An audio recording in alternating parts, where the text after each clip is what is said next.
All right, we're going to deconstruct an absolute masterclass in strategy and survival. We're talking about a situation where a seemingly simple task just spirals out of control into this high-stakes test of loyalty, cunning, and sheer will. And it all kicks off with this one single line. Harvey Specter looks at his brand new associate Mike Ross and says, "You have not yet earned the privilege to sit at the adult table." Wow. I mean, that's not just some casual dismissal, right? That's the spark. That's the inciting incident that sets up this absolutely brutal sink-or-swim test. It's the challenge that's going to define this entire high-stakes game. So, Section 1, a sink-or-swim test. We start with what seems like a pretty straightforward task for the new guy. A little challenging, maybe, but manageable. But come on, we all know that in the world of Pearson Hardman, nothing is ever that simple. So, check this out. The task seems simple enough. File a patent for a client's prototype. It's a big deal, worth $20 million. But the mentor, Harvey Specter, he offers zero guidance. And of course, the big obstacle is that Mike has absolutely no idea how to file a patent. To make things worse, when he tries to get help, the paralegal, Rachel Zane, just shuts him down flat. So what does he do? He makes a deal. He finds another associate, Gregory, and agrees to proof thousands of pages of briefs in exchange for the patent filing. Harvey basically just threw Mike into the deep end, expecting him to figure it out. See, this was never just about the patent. It was about proving he could survive in this cutthroat world. And with no help in sight, Mike's forced to make this deal, a decision that's going to put his whole career and that massive secret he's hiding in some serious jeopardy. Okay, so now things start to get complicated. You know how when you're under immense pressure, your survival instincts just kick in? Well, that's when a tiny misstep can cause an absolute avalanche. And for Mike, that first little misstep, well, it's a lie. So here's the critical mistake. Mike lies to Harvey. He tells him the patent has been filed when it hasn't. And what's wild is just how fast this single lie starts to unravel. I mean, think about it. He's backed into a corner, he's desperate to impress Harvey, and he makes this split-second decision. And boom, he's just created a professional crisis that threatens the entire deal. And man, do the dominoes fall fast. On day 1, he tells the lie. By day 2, Harvey finds out that the patent claim was denied because a competitor got there first. And in that exact same moment, Harvey knows. He immediately realizes Mike lied to him. So the initial task, a complete failure. Mike's credibility with his mentor, it's totally shot because he broke Harvey's #1 rule. But here's the thing, this failure doesn't just put Mike in the hot seat. Nope. It puts Harvey on the hook for a case that's now failing, and it cracks the door open just enough for another player to make a move. All right, let's talk about Litt's power play. Because as if a looming crisis with your boss isn't bad enough, Mike is now fighting a war on a second front.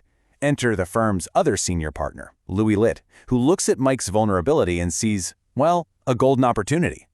And this really boils down to two completely different types of mentorship at the firm. On one side, you have Harvey Specter. His method, throw you in the deep end. His goal, to test your strength, to create independence. It's all tough love and incredibly high expectations. Then you have Litt. His method is to exploit your weakness for control. His goal, to make you dependent on him, to foster loyalty to him, and his style is all manipulation and coercion. So while Harvey is testing Mike to make him stronger, Lewis is trying to own him by preying on his weaknesses.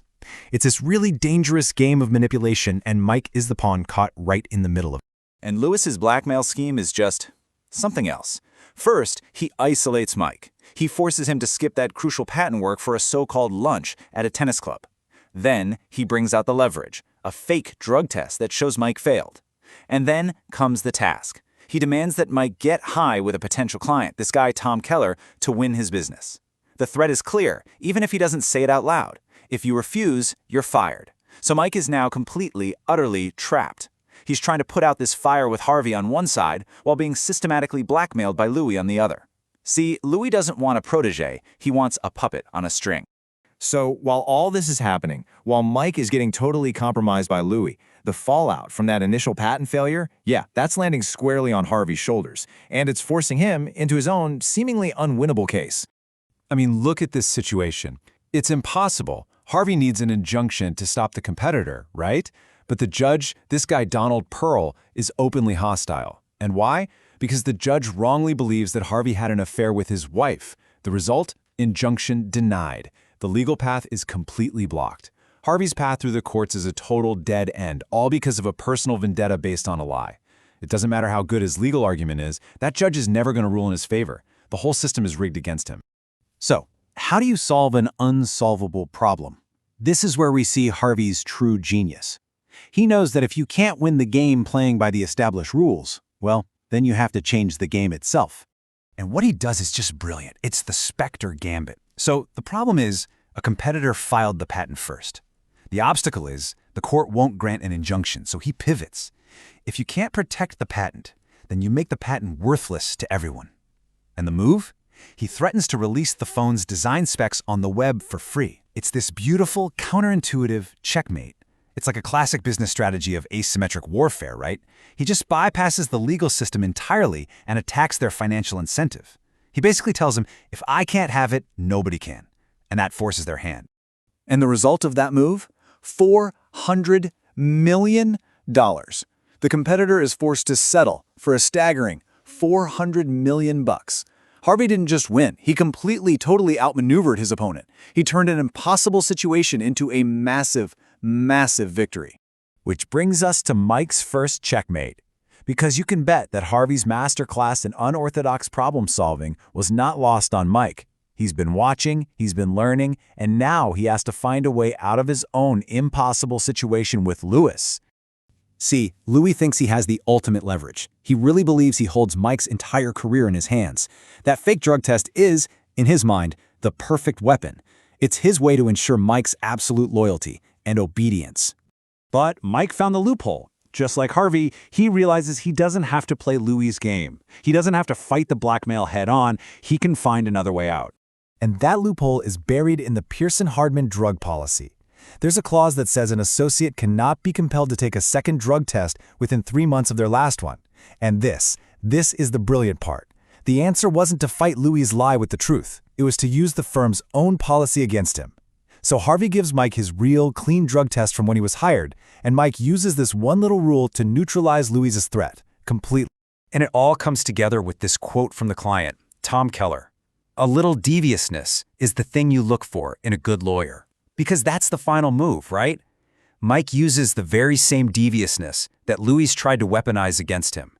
He doesn't just escape the trap, he turns the whole thing into an opportunity. So, this is how he turns the tables on Louis. First, Mike reveals he knows the drug test was fake. Then, he invokes that 3-month rule, which just completely nullifies Louis' threat. But he's not done. He then tells Louis that he convinced the new client, Tom Keller, to work with him and Harvey instead.